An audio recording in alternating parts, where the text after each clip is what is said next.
Hey, everybody, it's Ryan. Thanks for downloading today's show. And just a reminder, as always, Wake Up War Chant is brought to you by our friends at For the Table, Madison Social, Central and Township, in the heart of College Town.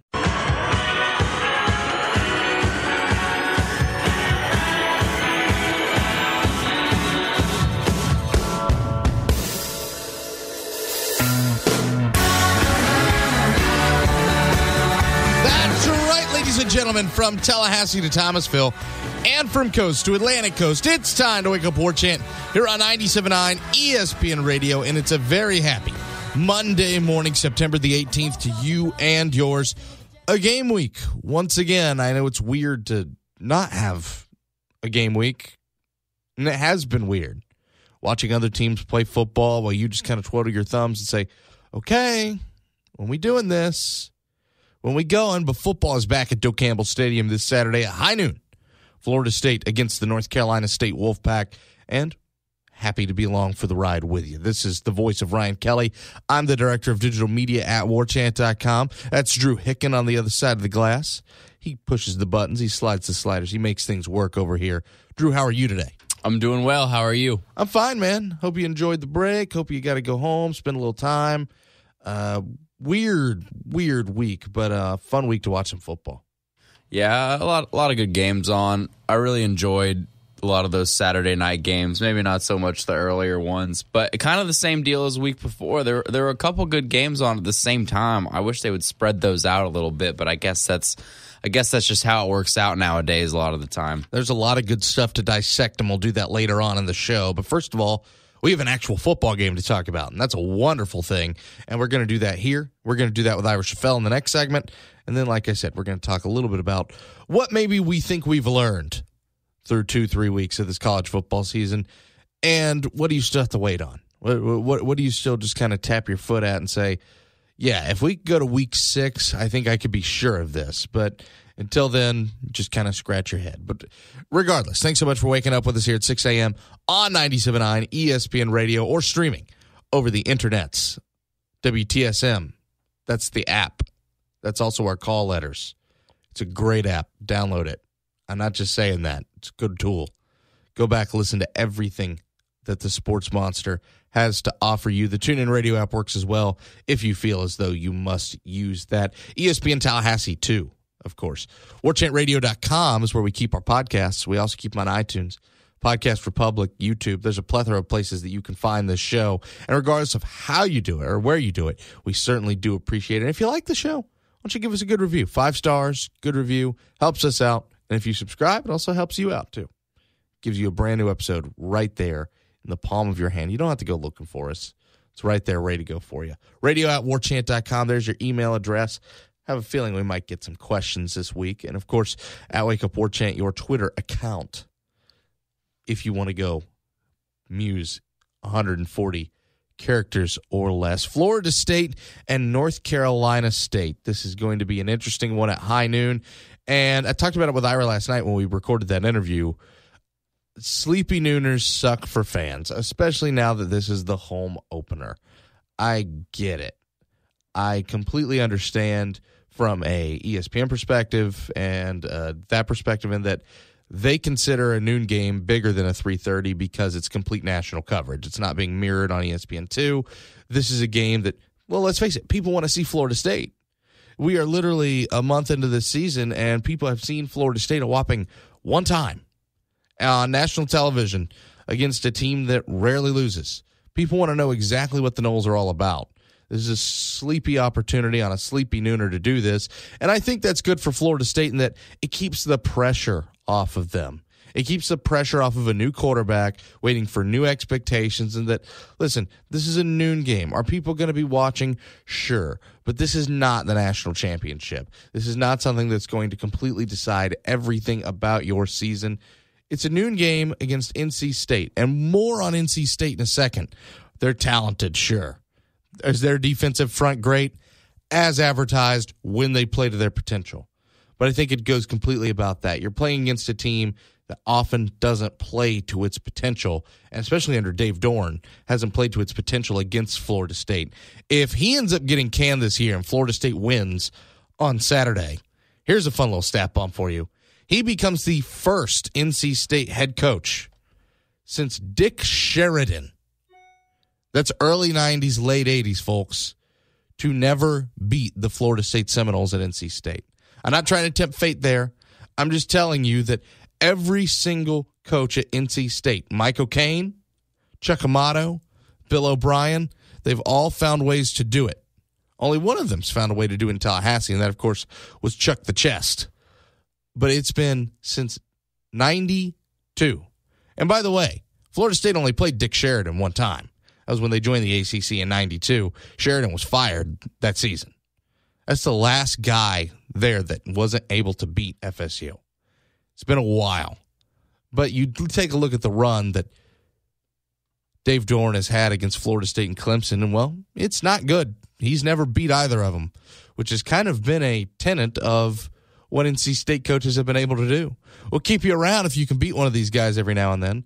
And I get it. Florida State and Clemson are at their height of their powers that they've been at in a very long time. But still, NC State's got a lot of talent. You just don't know if they'll go out on the field and perform. Yeah, I'm going to be honest. And this game isn't a game that really particularly worries me unless it's away from Tallahassee most of the time. NC State, like you said, has a talented front. I know they have that Samuel guy still. I really like him. He scares you. They have some weapons. They have some things they can do. But like you said, we haven't seen Florida State in so long. I'm not even thinking about who Florida State's playing now. I just want to watch Florida State play somebody. It's almost like they had a glorified fall camp, which, you can weigh the pros and cons of that for the team and for James Blackman all you want. But at the end of the day, the situation was what it was. We handled it the way that we did, the best way we could. And here we are. You got NC State at noon on Saturday. We'll see how things go. And like I said, I don't see if this is a problem. I would say you would worry about maybe getting up for a noon game and other weeks. But if it's a problem to get up for this game, there's bigger problems because not only is it the home opener, but you haven't played a football game against somebody else in 3 weeks after you lost to Alabama on national television. It was almost like it was a glorified preseason. You don't even. It's like a distant memory at this point. It's crazy how long ago that Alabama game seems, and the fact that we haven't seen a football game since then. I assume it leaves a sour taste in the player's mouth as it does all the fans. And it's the idea that going out to this game, you answer maybe questions that you even thought you had answered against Alabama. Having a second game, having now a sample size, a sample set, instead of maybe, who knows? Maybe the offensive line did just play out of their mind against Alabama. Maybe the wide receivers did just play out of their mind. Maybe Jacquez Patrick just had an off night. Maybe that defense is probably going to be great. Let's be honest here. But you get what I'm trying to say. We only have one game to frame our entire perspective of this season around. And that's why I've tried to focus the talk on NC State, because NC State is about to roll in playing game number 4. NC State's a third of the way through their season. Florida State is about to play game number 2. Literally game number 2 in their season. They're not even a sixth away through their schedule. So it's kind of hard to talk and process this game. Of course, everybody knows what you want to see. You want to see James Blackman. You want to see just how much, not even necessarily, because I know Jimbo Fisher calls good games for young quarterbacks. He always has. But I just want to see just how much does Jimbo Fisher trust him with this offense. Just how much does he give him the keys and say, don't crash it, kid. How much scaled back, I guess you could say, is this offense? And that's no shot at James Blackman. It's just the idea that, of course, this offense is going to be scaled back. You're going up against a good defensive front. It's his first ever game at quarterback. Oh, and by the way, he's a true freshman running Jimbo's offense. Right, he's been on campus for several months when you had a guy in DeAndre Francois who had been here for 3 years soaking up that offense. So even the playbook, I'm curious to see how he works with checks and things of that nature at the line, if he's even able to do so, if there's pre-snap reads for him, how will he do that? There's obviously a lot of things you want to see. Like you already brought up, you want to see Jacquez Patrick, you want to see Cam Akers, you want to see how those wide receivers bounce back. You want to see the defense really dominate an opponent that you feel, and I feel personally, is inferior. I think everybody could, for the most part, agree with that. They're clearly not Alabama. You would like to see that defense go up there and beat them up a little bit and see just how good is this defense going to be and just how far could it possibly carry you, because again, I get that you could be working out some kinks against NC State. You haven't played a football game in a while. But if you're able to do what you did against Alabama, and that's really what your defense and your team is going to be all about, especially with a true freshman quarterback, you want to see some dominance on that side of the ball. You can't let Ryan Finley on the offensive side for NC State have a superb game. He's had some decent games this season. Of course, that offense actually didn't look terrible against South Carolina. It's just that team itself made so many mistakes that they couldn't win. You can't let that offense just have a great game against your great defense. You can't just have a day where you just tip your cap and move on. And I think it goes without saying, you can't have that for the rest of this season. If you want to keep your goals intact, this is just another game that you've got to go out and you've got to take care of business. And I think Florida State, and Ira Shafel even mentioned this, and you'll hear it in the next segment, has to take a workmanlike approach to this season. This is to steal from Virginia Tech, you got to bring your lunch pail to work. This is just one where you've got to take care of business week after week after week. You don't have to worry about style. You don't have to worry about flash. You don't have to worry about substance. Let your defense be good enough to put you in situations to where you can win games with a true freshman. And if, you know what? At the end of the year, you've taken care of all of them. Look at that schedule that you're playing. The rest takes care of itself. Yeah, I tend to agree. I think, it's obvious that the voters and really much of the country have already forgotten and or written off Florida State for this season as far as what they could potentially do. And you can't necessarily knock them for it because history would show seasons with true freshman quarterbacks other than Alabama in 2016 don't particularly have title contender type teams. But that being said, the team has to feel, in my opinion, a certain level of disrespect for going toe-to-toe with an Alabama team, regardless of whether or not you lost your starting quarterback. You went toe-to-toe with an Alabama team.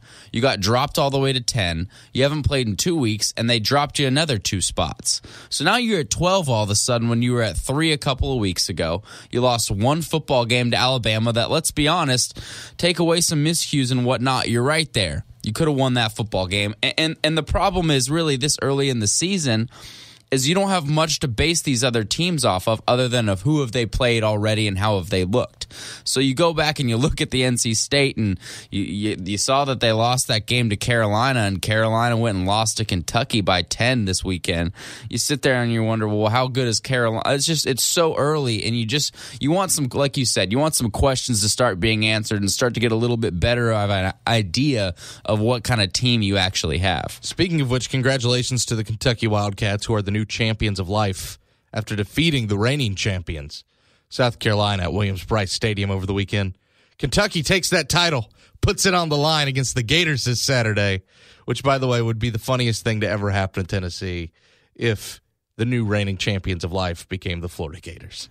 Can we talk about that for just 2 seconds, how awful that Florida-Tennessee game was? Holy smokes. We will most certainly get to that later on, my friend. But first of all, there's some games in the National Football League that maybe some folks need to catch up on. This, ladies and gentlemen, is While You Were Sleeping. Hello. Good morning. Wake up. Wake up. Wake me up. Good morning. Good morning. What happened last night? So there's still one more game in the National Football League to be played. That's tonight. That would be at New York, where the football Giants are taking on the Detroit Lions. New York's favored by 3 in this game. What? Really? I mean, sure, whatever, but okay. Did Vegas see the team I saw last week? Who knows?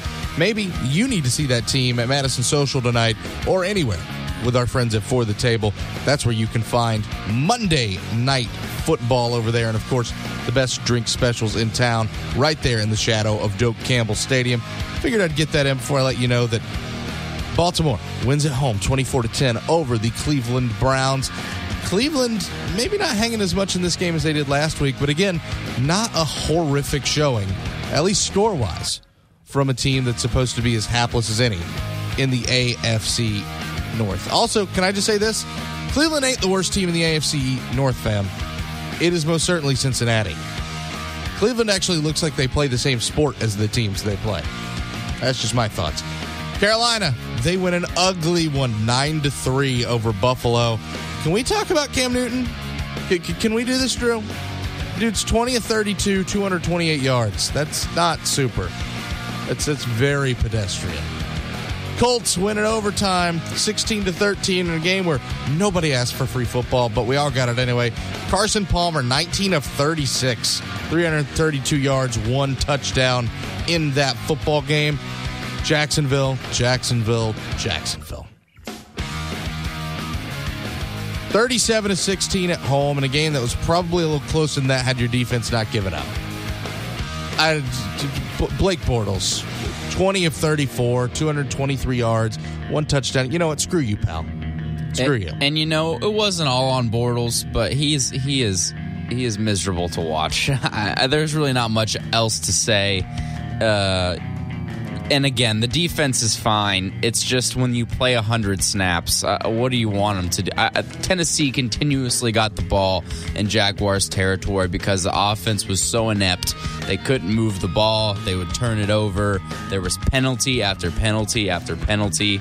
Much of Blake Bortles' yardage came in typical Blake Bortles garbage time. And he still only got 223. Right. It was a tough game to watch. Enough of our musings. 27-20. Don't look now. The Chiefs are 2-0. Carson Wentz really tried in this game. 25 of 46, 333 yards, 2 touches, not enough. Chiefs win at Arrowhead. 36-20. The Patriots finally get themselves a W. Finally got the same record as Jacksonville. That's all I'm saying, New England fans. That's all I'm saying. 36-20 in the Superdome. There's your final score. Tom Brady looks a little bit more Tom Brady-like in this game. 30 of 39, 447 yards, and 3 touchdowns. Granted, it is the Saints defense. 26-9, that's the Steelers all over Minnesota in the Pittsburgh area. 26-9, as I said. Roethlisberger, 23 of 35, 243, 2 touches. Tampa Bay, 29-7 in Raymond James Stadium. In the first game the Bucs get to play. They're now 1-0 on the year. Chicago tried. They're a mess. Good Lord, they're a mess. The Dolphins had to go all the way out to the West Coast to open their season. They get a win in front of like 12 people at the StubHub Center, 19-17 over the Los Angeles Superchargers. Oakland Raiders at home, 45-20 over the New York Jets. The Broncos, wow, 42-17 over the Dallas Cowboys. Didn't see that one coming by any stretch of the imagination. Trevor Siemian kind of looks like he could play in the league. Maybe? I don't know.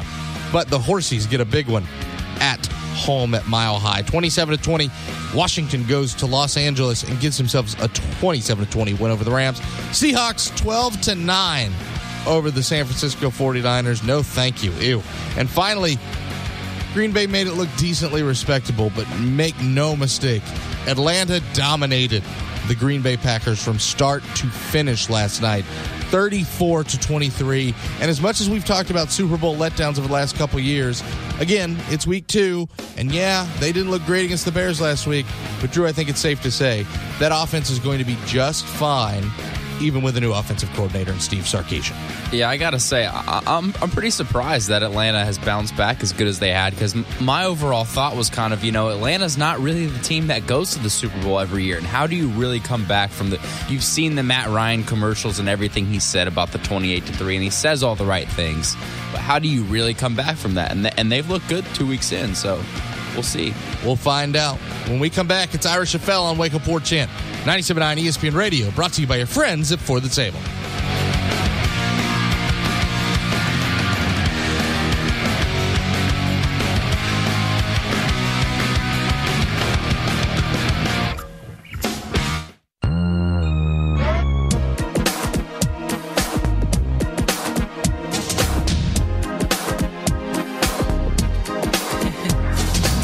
Weird to actually be on a football weekend, but we do bring in our friend Ira Shafel here on Wake Up War Chant 97.9 ESPN Radio to actually talk about a game that I promise, knock on wood, is going to be played this week on Wake Up War Chant, brought to you by your friends at For the Table.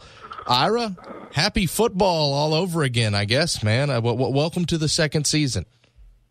It's something different, man. It does feel like almost a little bit like a season opener. I think some people mentioned they felt like maybe the Alabama game was a preseason game, like an exhibition, and now they're going to do the real thing. But it's just, like you said, just glad to be getting ready to watch some football. And I think it's also the thing that just seeing Twitter this weekend, especially after Louisville-Clemson and how that shook out, I think it's just good for some fans to actually watch a football game and watch Florida State's defense play and remind them that, things didn't go well against Alabama. Yeah, you lost your quarterback, but you've still got one of the best defensive units in the country. You've still got a lot of talented playmakers on the offensive side of the ball.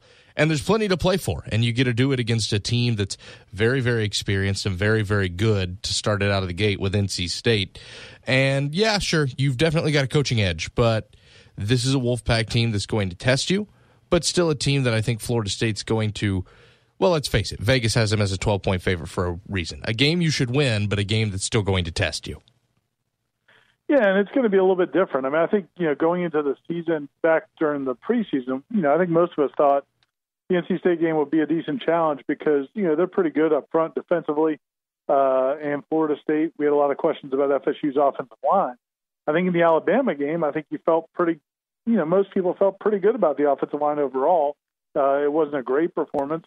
They had, some issues a few times with some blitzes. But in terms of just some of the things we saw last year with all the false starts and holding penalties and just whiffs, you didn't see much of that in that game. So you felt better about the offensive line, but now you're going to be playing with a brand new starting quarterback, a true freshman, and James Blackman, who's never played before. Now he's going to be going up against that, pretty salty NC State defensive front. I think their front seven is all returning starters. And so, there's going to be a challenge there. At the same time, FSU, it recruits better, has better overall talent, and like you said, has a coaching edge, and they're getting to play at home. But it's just, it's an interesting game because NC State also has played. They'll be playing their fourth game, whereas FSU's only played one game so far. And you brought up the exact point I was about to lead into, Ira. Thank you very much, sir. We've talked so much about this almost being a second fall camp for Florida State, and it's a good new thing that you get James Blackman all this time with the ones, and he gets to run with the ones, and he gets all this experience.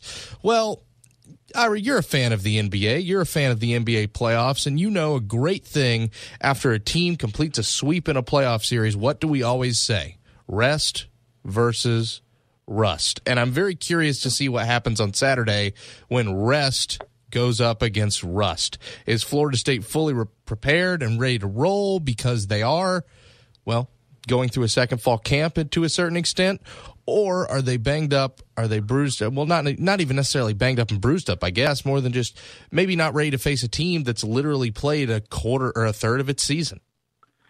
Yeah, I think, that's the weird thing about this whole deal is, the old cliche is that you make your most improvement between your first and second games. And, the reason for that is because, in fact, I think I remember Jimbo being asked that question before the season, and he kind of agreed. He thinks that for the most part that's true because what happens is in your first game, you really get to see with the lights on, the scoreboard running, you really get to see what you've got and what you've got to work on. And then you can make those improvements, and you have so many things you can clean up between those first and second games. Well, FSU really didn't get that opportunity. They practiced that next week, but then the ULM game got hurricaned out, I guess you'd say, and then the Miami game as well.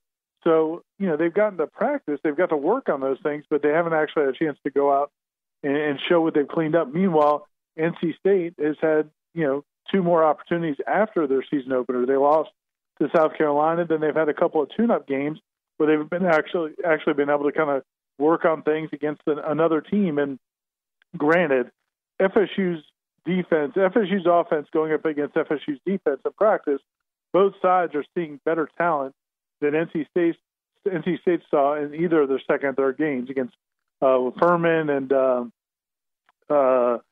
another, I can't remember who the other team they played, but basically two weaker teams. So FSU's seen great competition in practice, but there's something to be said about actually being in games. Oh, absolutely. And being in the thick of things, it's an opportunity for Florida State to get back out there and for people to kind of be reminded, like I said a little bit earlier, that this is a team that obviously lost its quarterback that a lot of people had high hopes for, but there's still plenty of things to play for. There's still plenty of things on the table, but it is kind of funny to see nationally what happens when you don't play for a couple weeks. Florida State has slid in the polls for the last 2 weeks despite not playing a game. Clemson, and obviously not to take anything away from Clemson, that's a dominating performance you have against Louisville on Saturday night, now is certainly kind of the darling and the front runner to win the ACC in a lot of people's minds. It's just kind of curious to see how Florida State, just because they haven't played, their circumstances out of their control, has almost just kind of slid out of the national equation for a bit. Yeah, I think it is. It is a little bit out of sight, out of mind. And also I think, people, it's not unexpected that people are going to kind of overreact a little bit to that Clemson-Louisville game. I think, we talked about it last week and, had an article about the ACC on the site, and where we said, look, we really don't know anything about either one of those teams too much. I mean, they really hadn't played great competition.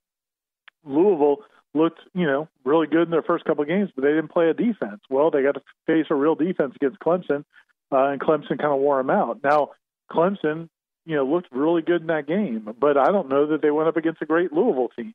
That Louisville team, I thought, looked very marginal at the skill positions aside from Lamar Jackson. Their defense wasn't very good against North Carolina the week before, and they certainly weren't very good against Clemson.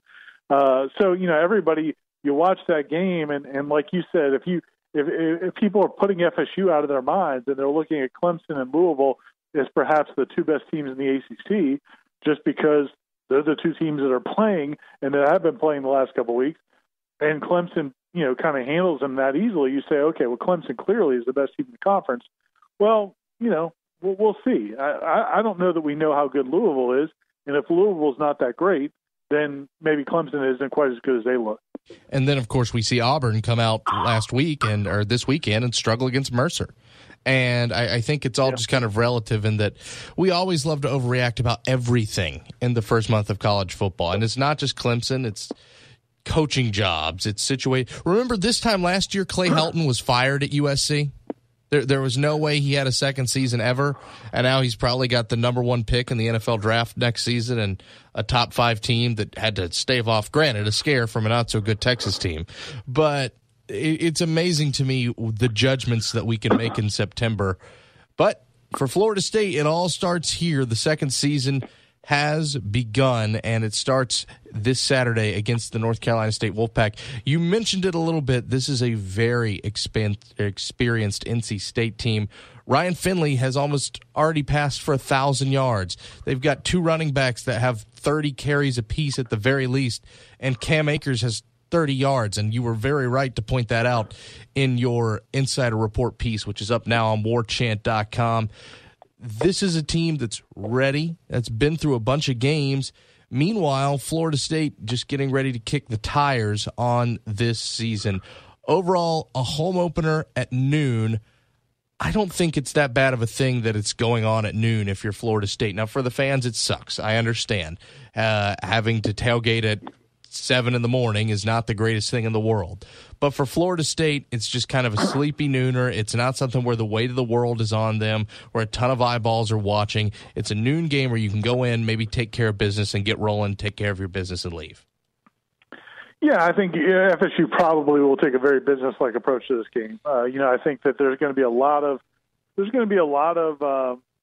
kind of pent-up aggression because, look, they wanted to get that taste out of their mouth from the Alabama game out in week 2. That didn't happen. They wanted to play Miami in week 3. That didn't happen. They've been practicing against each other. They've been practicing, really, if you go back to the start of preseason now, this team's been practicing for about 7 weeks and only played 1 game. So they really want to get out there and go. So I'm sure that Jimbo Fisher and his coaching staff are going to be not pushing those buttons. They're going to want them to kind of take a very mellow approach to this and just approach it as a business-like opportunity, because they're already going to be pretty amped up just because of the emotions of not not getting to play as much as they wanted to play.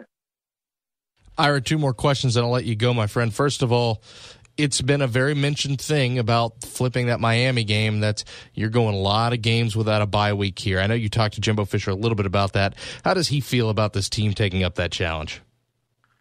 I think, it's one of those things where I don't think he's thrilled about it, but he also, the mantra of control what you can control is kind of what they have to do. So he's not going to emphasize it.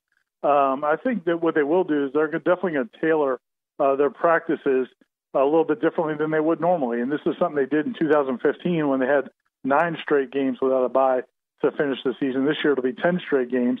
What you'll see them do is maybe shorten some practices here or there to kind of keep guys fresh, maybe limit some hitting on occasion. I don't think you'll see any changes anytime soon. But as this thing goes on, they'll one of the cool things, they have that GPS monitoring where they can really check the output and the workload that players are doing. It's actually physiological. They can really see how much workload players are taking. And I think you'll see them really monitor that and kind of tone things down, especially late in the season as those guys' bodies start to break down a little bit. Finally, one more thing before we run, Ira. We already mentioned it. People kind of tend to overreact to September in college football. But if you had to say we're sure of one thing through a month of college football season, and you can't cheat and say, I'm sure that I'm not sure of anything. If you are sure of one thing in the major landscape of college football, what would it be? I would say that Florida's offense is still going to be really bad. The Hail Mary notwithstanding, and I know a lot of people are going to be excited about Felipe Franks, and he's somewhat of a local kid from down in Crawfordville. But that offense was awful for most of that game, and Felipe Franks finished with a couple hundred yards passing, but 65 of that came on that last play. I just think Florida's offense is going to be really bad all year. Maybe when they get Callaway back or some of those guys back from suspension, it'll change their running back. But I thought their offense is still just as bad as it has been the last couple of years. And I also think when it comes with Florida and Felipe Franks, the arm talent was never the problem. That he's got a absolute cannon of an arm. It's just the idea of the consistency and being able to maintain an offense. Yeah, exactly. And again, I just thought it was you could tell in that game they were very cautious with him. They didn't ask him to make difficult throws. I think that was the mistake Tennessee made, is I thought they asked their quarterback to take some risky plays, which backfired on them. And I thought Florida really kind of managed things with Felipe Franks, and that's what they're going to probably have to do. But, good for him. It was a great play, great win for them. I just don't think they've answered any of their problems offensively just because of that one win. I don't like being that guy, Ira, but that kid that Tennessee is trotting out there sucks. He was not very good. He didn't look that bad against Georgia Tech, but no, he was pretty awful. Not that he was put in a great chance to succeed. Tennessee ran 7 plays inside the Florida 10-yard line. They were all passes. One was complete, and it went for no gain. Well, they're ridiculous. It's first and goal at the half-inch line, and they're in the shotgun. There was another time it was 3rd and 1 or 4th and 1 for 3rd inches or 4th and inches, and they're in the shotgun. It's just ridiculous, man. Just line up and play football. I thought they were way too cute over and over again. Especially when John Kelly's just ripping stuff off for you. Yeah. There's no reason for it. I don't know. And this isn't – I don't think this is the greatest Florida defense of all time. I mean, it's a good defense, but it's not like you have no chance. It was very bizarre.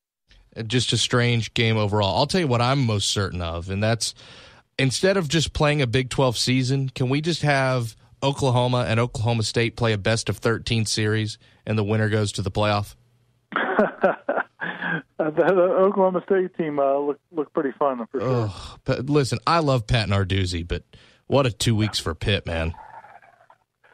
Brutal. I mean, and again, this really all 3 weeks. I mean, they almost lost to Youngstown State. Then they get clobbered by Penn State. I guess they kept it somewhat respectable against Penn State. But that game at Oklahoma State, I can't remember I've seeing a Power 5 team look like they've never played the pass before. It was crazy. Ira, I'm excited to finally watch some football in person next Saturday rather than talk about some games we saw on TV. But nonetheless, great to talk with you, my friend. Always appreciate it. You too, Ryan. Take care. All right, folks, we're coming right back on the other end of this. It's Wake Up War Chant on 97.9 ESPN Radio.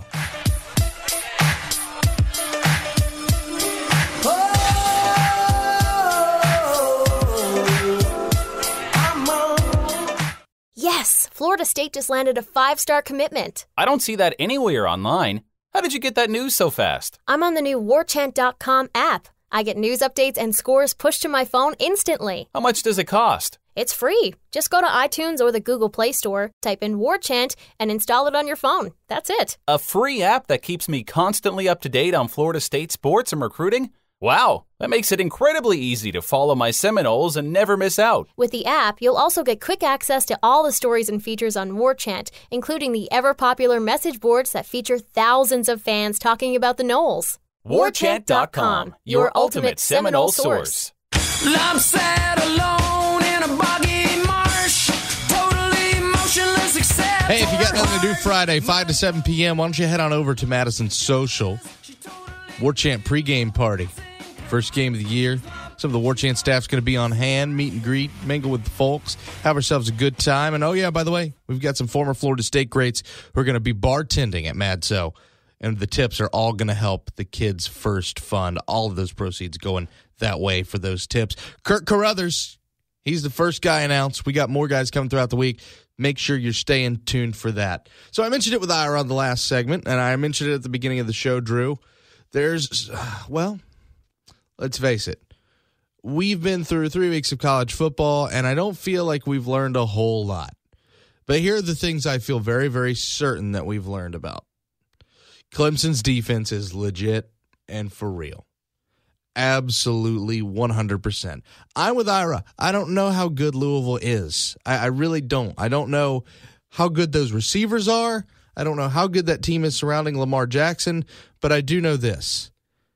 That defense has held up its end of the bargain against them and Jarrett Stidham, who, despite Auburn's struggles with Mercer, bounced back and had a pretty nice game this weekend.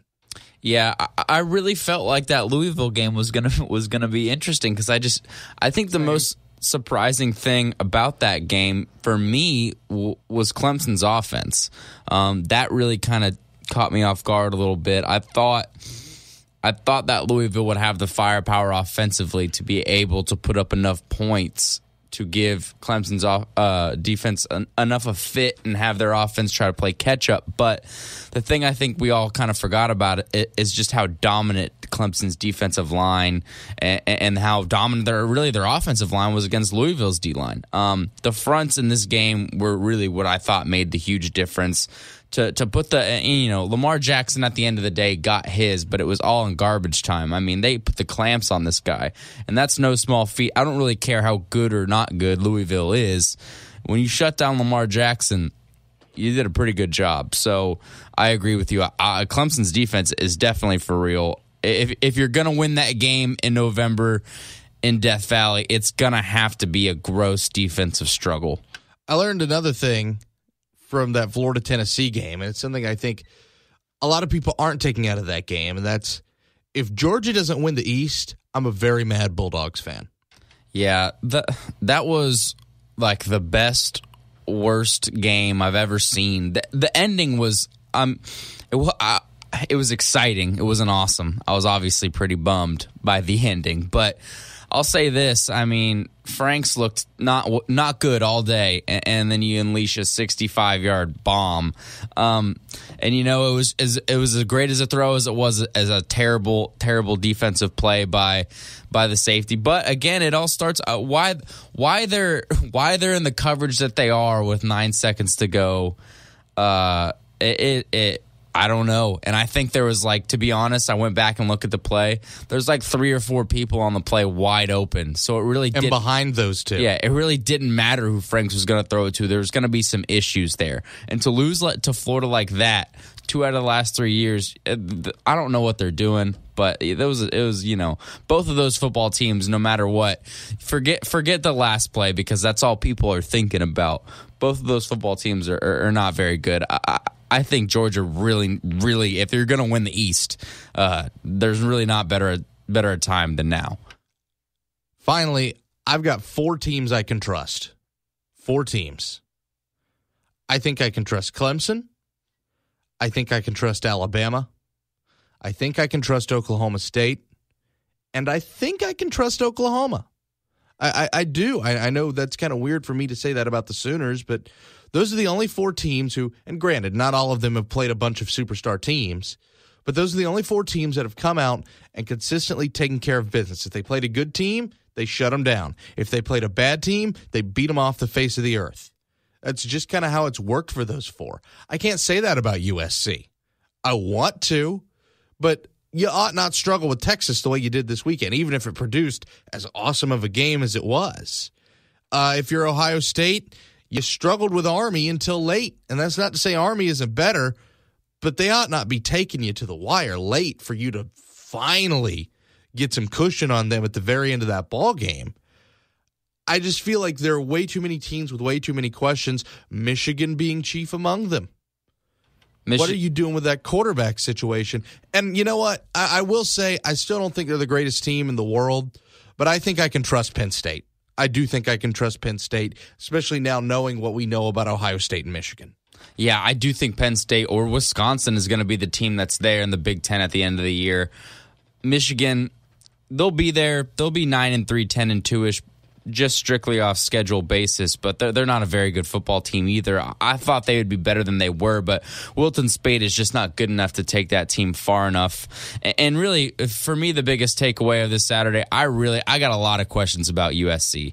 A lot of questions. I don't think Sam Darnold is nearly as good as advertised, and that defense, they struggled with the true freshman quarterback as well. I think he's as good as advertised, but man, dropsies all around at the Coliseum on Saturday. We're putting a bow on it right into this. Wake Up War Chant, 97.9 ESPN Radio.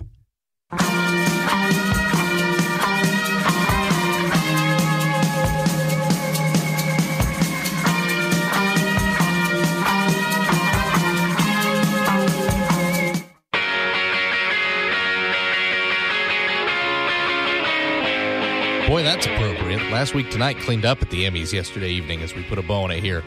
Wake Up War Chant, 97.9 ESPN Radio.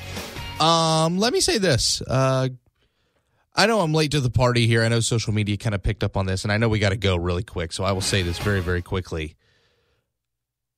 Iowa's tradition that they have now of there's actually a children's hospital right next door to Hawkeye Stadium. I believe it's actually the University of Iowa. And Iowa has a tradition now where the entire crowd turns to the children's hospital and waves to the children watching the game in the window there.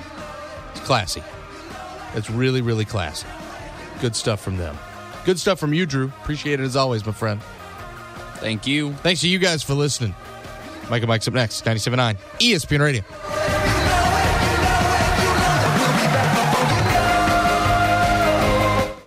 WarChant.com is the ultimate inside source for FSU football and recruiting.